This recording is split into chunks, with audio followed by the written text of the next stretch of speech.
Hi guys, so this is it, episode 6 of our 6 series video, getting you started with Shopify DIY, do it yourself. Okay, today we're going to go live, we're going to launch the website, we're going to take an order, we're going to see how to process that order, we're even going to do a refund, just so that you know how to do that should that unfortunate event happen. Unfortunately, in online retail, it does happen whether you like it or not. So, let's first of all go over to our theme here. So we've set up all of this stuff. We've done our order, we've done our products, we've done the online store, we've done the themes, we've done the navigation, we've done the collections, we've gone in, we've set out preferences. So we've done shipping, taxes, payment processing, etc. So today we're now ready to launch. So what do we need to do to launch it? First off, let's go into the online store. Actually, let's go into accounts here. And the first thing you're going to do is make sure that Shopify have a credit card on file. If they haven't got your credit card on file, you can't pay for your account and you can't do a bunch of this stuff. You've probably already done this because if you purchased a theme or anything like that, it's going to have made you done it at that point. Second off, you need to make sure there's an active plan. This account is a trial account, so we would have to change our plan. We'd have to click change our plan here so that it became a basic account. Quite honestly, the most people go for the $29 a month account. It's perfectly fine.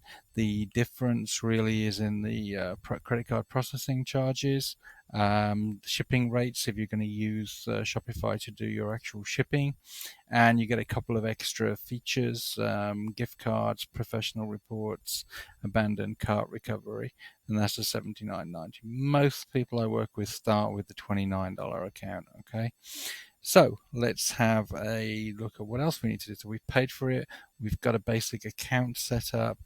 The next step is, well, first of all, let's make sure that the password is not on the account, and we want to do that through preference online. There you go, through our online store preferences down here. We want to go right to the bottom here and make sure that this password has been removed. This, we don't want we want to be facing a password. We want them to be able to come straight in and check out on our store. So we're going to remove that. Okay, password gone. Okay, so we're going to take that off.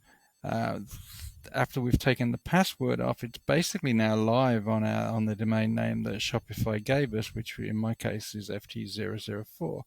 We want to now go and put a domain name on it. So let's go over to domain names. Okay, so this, we did not put a credit card in and we have not upgraded to the basic plan. Therefore, I cannot show you how to do the domain name here. I'm going to take you to another store that I manage in order to do that. So this is another site that I manage, giftswithhumanity.com.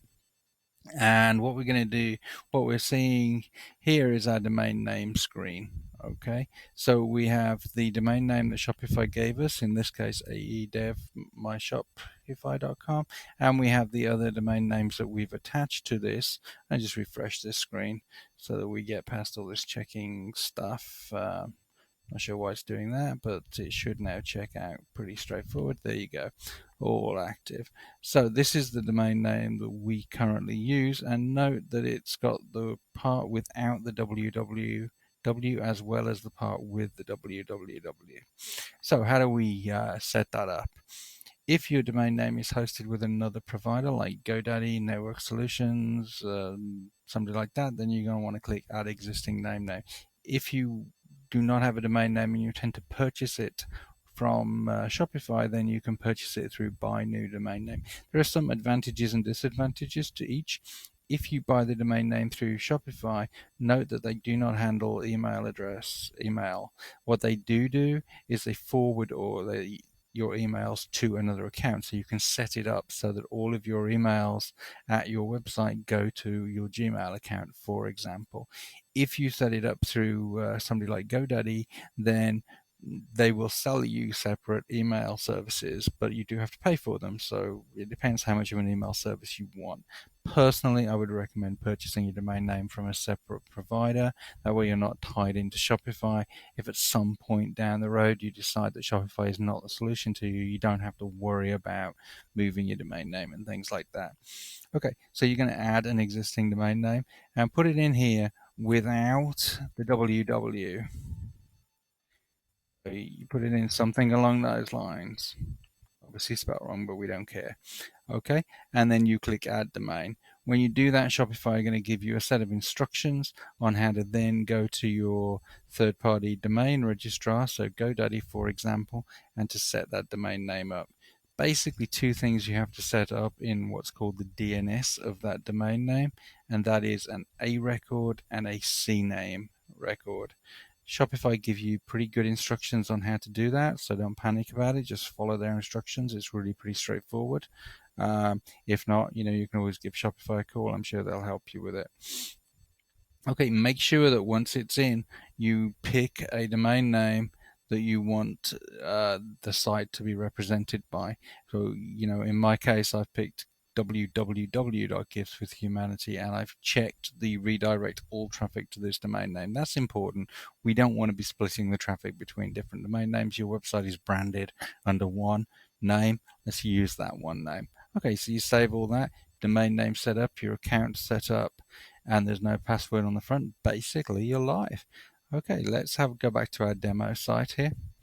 Let's go to the front of it, and let's put in a simple order. So let's purchase something.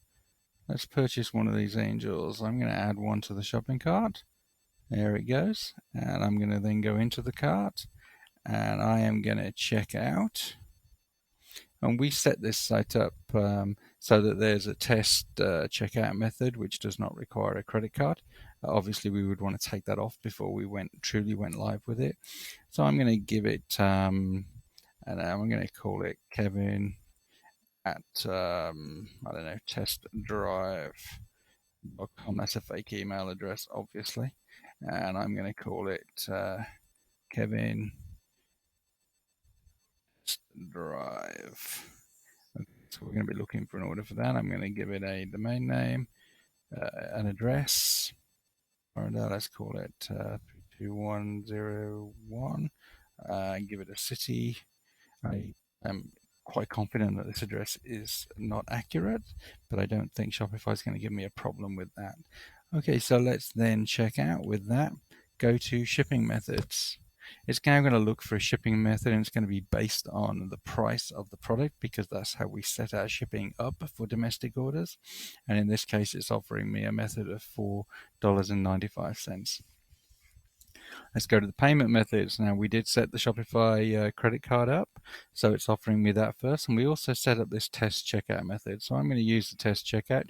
You'll notice that this is the little message test that we were asked to set up when we set up that payment method. You're going to want to disable that payment method before you start this. It's automatically got subscribed to our newsletter checked. I'm going to leave it that way. It's a fake address anyway. And I'm going to click complete order. Okay, the order is processed. It thinks it knows where it's shipping it to, which is interesting because I'm pretty sure that address doesn't exist. It's got the thank you method from the payment method that we set up, and various other information about it. Okay, let's have a look at how that looks at the back end of the website. So now I'm going to go through to orders. And you've got one order in. I actually tested it earlier, so you've got a completed order there. But let's have a look at this one order that just came in. This is from Kevin Test Drive. That's me. Okay, you can add administrative notes here if you wish to. The next thing you're going to want to do is mark it paid. We set up that payment method so that it did not mark it as paid. If you're accepting credit card, generally I recommend that you just you set it up so that it's fully authorized and paid, and you don't have to do this. So we're going to tell Shopify that yes, we have received that money outside of Shopify. Okay, so let's take a look at now so let me just go back to the master now to show you that it's going to show it as paid and unfulfilled. So we need to fulfill that order. Fulfillment means basically shipping it. So you can, when it comes to fulfillment, you can come here, you click continue, and it's going to offer you the ability to purchase postage through Shopify and print a label out through Shopify, or to mark the order as fulfilled. For this isn't a real order. I don't want to ship it, and I also have my own shipping systems. So I'm going to just mark it as fulfilled. I do want to give the customer the tracking number and tell them how we shipped it. So we shipped it by postal service, and I'm going to give it a tracking number that is not real. And it knows that it's not real, which is why I took that out. But let's put that back and see if we can force it through. Okay, so we are going to fulfill that order now. So we have accepted the money. We've told Shopify it's paid, and in a credit card transaction, we would have captured that money, and we have shipped it. So now if we go to our orders, that order is completed, it's fulfilled, it's paid, and it's grayed out instead of blue. So it's been archived. Okay, so there are no open orders. Okay, all our orders are complete. So let's just have a look at how that looks as a customer point of view. So there are 3 customers in here, myself, my first test customer, and my second test customer. The customer has 1 order, and there's a link to its last order. Okay. You can check on accepts marketing to see how many of them left that checkbox, send me newsletters. And 2 of them did. And you can export that list if you wish, and you can import it into your email software, such as Constant Contact or MailChimp. Okay, so the order's shipped. We're quite happy. The customer has received their automatic notifications of shipping and orders. Everyone's happy, except that a week later the customer says, well, I ordered the wrong thing. I didn't really like that, or it arrived broken. What are you going to do? Well, this is e-commerce. These things happen. We try to avoid them, but it's reality. So you've basically got to decide whether you want to refund the customer some money, and if you do, how much money. And then you're going to click on refund. It's going to refund the money the same way that it was taken, in this case with a custom payment method. But if it was with a credit card, it would say credit card, and Shopify would do the refund for you. Okay. You can determine to refund the product by just putting the quantity of the product in there. If you want to refund the shipping as well, you're going to have to put that in there. Let's get rid of that. We don't want to see all that. We will put that in there. And then we're going to restock the item. Okay, if we don't click restock, it won't put it back into the system. And you can give it a message: customer was not the product. And that message is just for you. It's useful to know for the future why you did this. And then you can send the customer an email notification telling them you're doing the refund. I'm going to uncheck it because it's a fake address. And I'm going to click refund.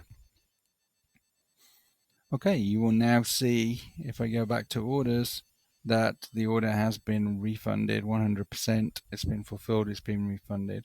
Let me just show you some stuff at the bottom of that email, of that order processing screen that's useful. This is where you can see all those things that you've done to it. You see the whole history of it. You've fulfilled it. You can get tracking information from it. You can look at how it was paid. You can find almost anything you need to know about the order down here. Okay, so you've just fulfilled your first order, and you've even refunded it. And it's pretty much as simple as that. We hope you enjoy using Shopify, and thank you for watching this series of videos.